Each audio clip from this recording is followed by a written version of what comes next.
vemos este debate que se está llevando en la Cámara de Diputados, y para eso le damos la bienvenida a Simón Levy, presidente del Fondo de Inversiones Ideasia. Gracias por estar con nosotros. Bienvenido. Muchas gracias, Joely. Buenas noches a ti y a todo tu auditorio. También está con nosotros Jorge Triana, vicecoordinador del Partido Acción Nacional. Bienvenido. ¿Qué tal, Joely? Buenas noches a ti y a mi estimado Simón. Buenas noches. Un gustazo saludarlo también. Me encanta que se saluden así después de lo que hemos visto. Simón, hablabas de los peligros de crear romance con la pobreza. Inteligente el planteamiento. Estamos más preocupados por repartir caridad cuando lo que tenemos que hacer es crear sosteniblemente riqueza. Lo decías en tu cuenta de Twitter, una manera de interpretar esta iniciativa. Sí, desde luego.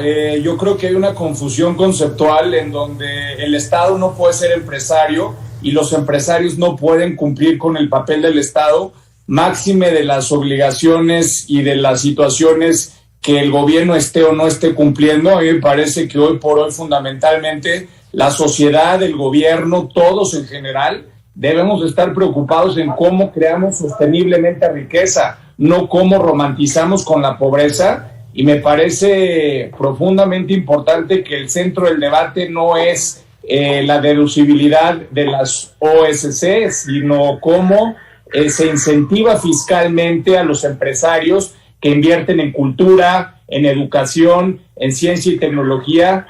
Vamos, crear riqueza, no repartir pobreza. Es una de las principales críticas, los obstáculos a las donatarias, Jorge, de limitar los donativos de privados a causas altruistas. ¿Qué dices? Bueno, yo primero coincidir con Simón en este aspecto. Creo que el repartir pobreza, romantizar la pobreza, normalizar la pobreza, es algo que nos ha hecho mucho daño. Y es pues habla de un estatus de comodidad, de una zona de confort que ha tomado el Estado a este respecto. No hablo de este gobierno, hablo del Estado en lo general, el Estado genéricamente. Lo que tenemos que hacer es generar riqueza y repartir esa riqueza, y que esa riqueza también se reparta de manera sistemática, pues fortaleciendo el mercado interno. Para ello necesitamos que el recurso esté en manos de la gente, y por supuesto que hay que dar incentivos fiscales para que las empresas tengan responsabilidad social. Estos incentivos lamentablemente no vienen en el proyecto del Ejecutivo de miscelánea fiscal ni de ley de ingresos, y sí viene pues un golpe que me parece sí es importante a las organizaciones no gubernamentales. 8,000 millones de pesos se van a perder pues por esta medida que se está tomando. Más de 4,000 organizaciones no gubernamentales serán afectadas, 1,200 familias que, si bien es cierto no dependen de este apoyo, pues sí son beneficiadas por el trabajo altruista que llevan a cabo muchas organizaciones para el combate de cáncer de mama, para llevar a cabo operaciones de cataratas, operaciones de labio leporino, temas de salud, de cultura, de deporte, de cine, etcétera. Me parece que no se está haciendo ninguna de las dos cosas, ni incentivos al empresariado para que lleven a cabo labor social, ni tampoco, por otro lado, pues está ayudando que haya donativos transparentes, ¿no? ¿No hay invasión de las responsabilidades del Estado respecto a la sociedad civil y viceversa? A mí me parece que las organizaciones no gubernamentales juegan un papel fundamental en las sociedades modernas, en las democracias modernas. Me parece que sin la ayuda de las organizaciones no gubernamentales, poco pudieron haber avanzado en los años 70 y 80 muchos de los países que han logrado salir de la pobreza, como es el caso de Corea del Sur, como es el caso de Singapur, de Irlanda y algunos otros casos de éxito, el mismo Chile en el continente americano. Es a través de la ciudadanía como los países salen adelante y no a través de más gobierno. Nosotros tenemos una premisa fundamental y creo que no se está cumpliendo. Tanta ciudadanía como sea posible y solo tanto Estado como sea necesario. Si partimos de esa premisa, pues este gobierno por supuesto que no está cumpliendo. Simón. Yo creo que hay que diferenciar un tema muy importante. Primero, no podemos generalizar. Una cosa son las OSCs y otra cosa es un empresariado que tiene una confusión ideológica, pero sobre todo una confusión conceptual, en donde, por supuesto, yo creo en la responsabilidad social y coincido también con Jorge en el papel de la sociedad civil organizada.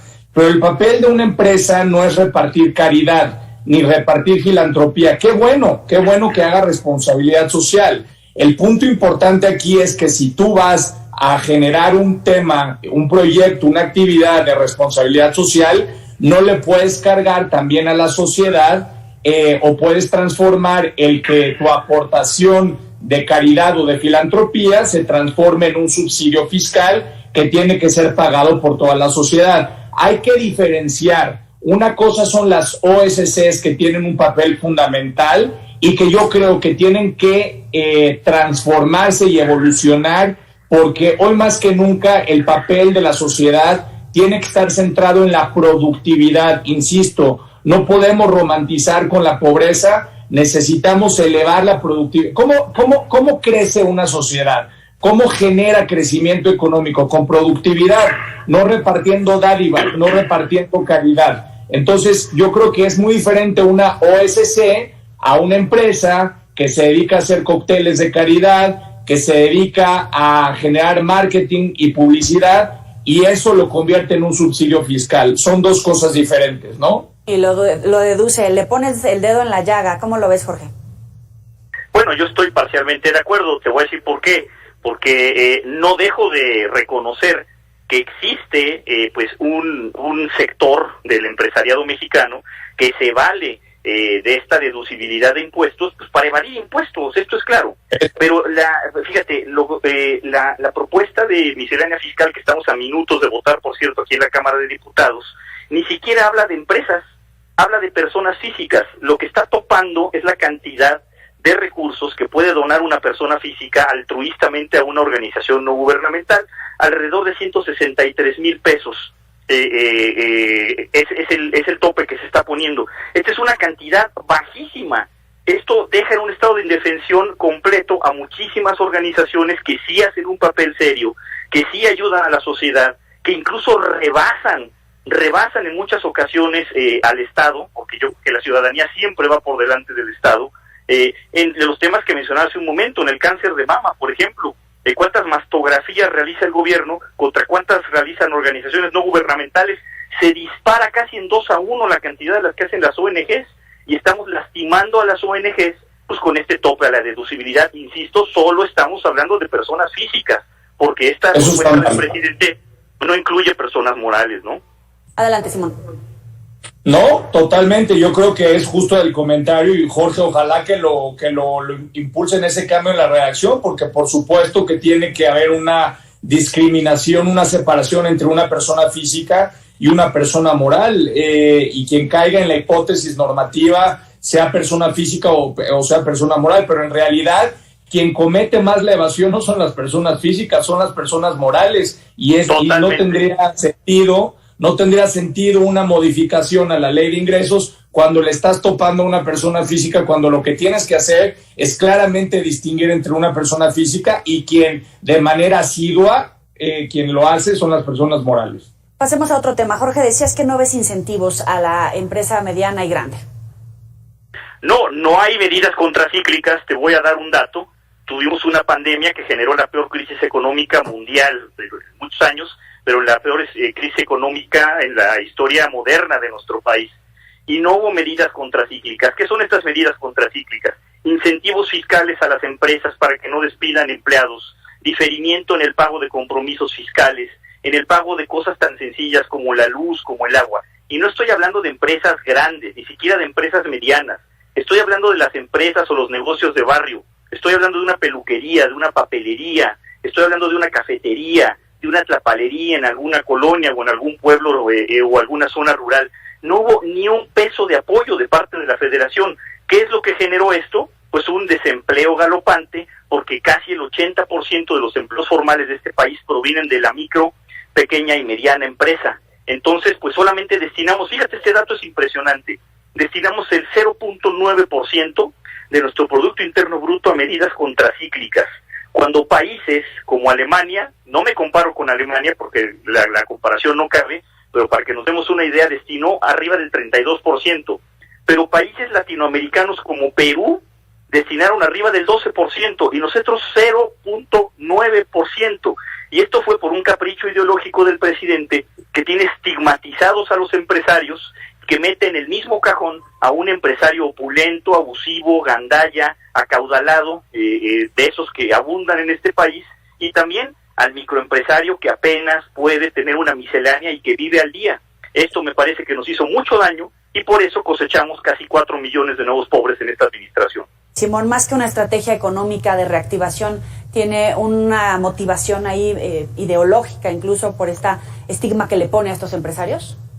Yo no creo ni siquiera en que sea un estigma ideológico. Yo creo que hay un pragmatismo muy claro en el gobierno. A ver, el gobierno está enfrentado a un problema muy grave, que es un tema de endeudamiento público. Prácticamente llegamos a una racionalidad del 65% en proporción del Producto Interno Bruto ya de endeudamiento, y más con la pandemia, con la depresión económica. Vamos a tardar prácticamente hasta el final del sexenio, si bien nos va, en recuperar los niveles de crecimiento de 2018. El gran problema es que hoy por hoy el gobierno y el Estado necesitan prácticamente o dependen de fuentes tributarias para poder recuperar o paliar los ingresos. Yo creo profundamente en un estado de bienestar, pero para crear un estado de bienestar necesitas producir riqueza, porque si no produces riqueza no hay recaudación, y si no hay recaudación no hay ingresos públicos, y por eso creo que hoy más que nunca se tienen que implementar medidas contracíclicas para poder disparar el crecimiento económico con desarrollo y con calidad. Jorge. Bueno, me sorprende la cantidad de coincidencias. No me sorprende porque siempre nos hemos entendido muy bien, pero la cantidad de coincidencias que tenemos Simón y yo. Es el momento de las medidas contracíclicas. El problema es que no vinieron el año pasado, que era cuando más se necesitaban, pero tampoco van a venir para el siguiente año, para el 2022. No viene contemplado ningún incentivo fiscal, no viene contemplado ningún estímulo fiscal. Siguen topados los estímulos fiscales, por ejemplo, para contratar personas de grupos vulnerables, de minorías vulnerables, para el primer empleo de los jóvenes. Desaparecieron el Fondo del Emprendedor, el Instituto del Emprendedor, entonces ya no hay estímulo tampoco para crear nuevas empresas. Pareciera que queremos un país de obreros y no queremos un país de emprendedores, cuando la tendencia es esta última. Y esto es inadmisible en una democracia moderna, insisto, y en un país que aspira a crecer y a generar riqueza, como bien lo dice Simón. Hay muchos puntos a debate. Adelante. No siempre el presupuesto significa efectividad en el resultado. Al final de cuentas tienes que establecer métricas, porque, por ejemplo, cuando fui subsecretario de Turismo, existía previamente el Consejo de Promoción Turística de México. A mí, por supuesto, el turismo es una actividad preponderante para el país, pero no porque le metas millones de pesos al presupuesto significa que vas a traer más turistas. Si el presupuesto no está acompañado de verificabilidad y de políticas públicas que determinen de manera cualitativa y cuantitativa que las políticas, que las estrategias que estás tomando son efectivas, en realidad lo que tienes es populismo presupuestal, pero no eficacia. Aquí lo que necesitamos no solamente es presupuesto dirigido, sino una política directa, estratégica, enfocada precisamente al fortalecimiento de la pequeña y la mediana empresa y al empoderamiento del emprendedor y del emprendedor social. A mí me parece que eso es fundamental. Para concluir, se habla de incluir a los mayores de 18 años en este registro. ¿Por qué este terrorismo fiscal, Jorge? A mí me parece que es de todas las propuestas, hablando de miscelánea fiscal, la ley del IEPS, la ley del IVA, la ley de derechos, todo lo que estamos votando el día de hoy en la Cámara de Diputados, ley de ingresos, me parece la propuesta más nociva y tóxica. ¿Cómo es posible que pretendamos que un joven que en el mejor de los casos esté empezando la universidad, digo en el mejor de los casos porque puede ser que no estudie ni trabaje, puede ser que esté en la preparatoria, puede ser que esté atrasado en sus estudios, se incorpore a un régimen de contribuyentes cuando no es contribuyente? Lo que quiere el gobierno es ampliar la base fiscal, llenándola de contribuyentes fantasmas que sabemos que no contribuyen, y además esto genera problemas terribles para las familias. Imagínate un padre de familia que quiere depositarle en su cuenta bancaria a su hijo una cantidad para solventar sus estudios, y que va a tener que contratar al año a un contador o un abogado fiscal para poder comprobar esos ingresos. Me parece una medida completamente retardataria y que va encaminada a limitar libertades individuales. Simón, brevemente, por favor. Es una medida buena en un mal momento. El problema es utilizar en un momento en donde hay una depresión económica una medida de ampliación de una base recaudatoria, pero no es el momento. El objetivo hoy, insisto, es cómo incentivas a que el joven esté formando parte de una universidad, cómo está encontrando un trabajo, y que una vez que incorporas al mercado formal, eso deriva ya en la propia incorporación al registro, pero como consecuencia de la creación de riqueza, no como un elemento previo para convertirlo en un elemento, digamos, cautivo en un momento en donde estamos, insisto, en una depresión económica. Insisto, hoy el gobierno tiene un problema muy fuerte de recursos presupuestales y necesitamos pasar de una visión de un Estado meramente recaudador a un Estado que es co-creador y coparticipador con el sector privado, con la sociedad civil en creación de riqueza. Más adelante los vuelvo a invitar porque quedan muchos puntos sobre la mesa. Simón Levy, Jorge Triana, gracias por estar con nosotros. Muchísimas gracias. Buenas noches, Simón. Abrazo, Jorge. Gracias, Yoli. Hasta luego, buenas noches. Vámonos con el último minuto. Desde el reclusorio sur hay noticias sobre Rosario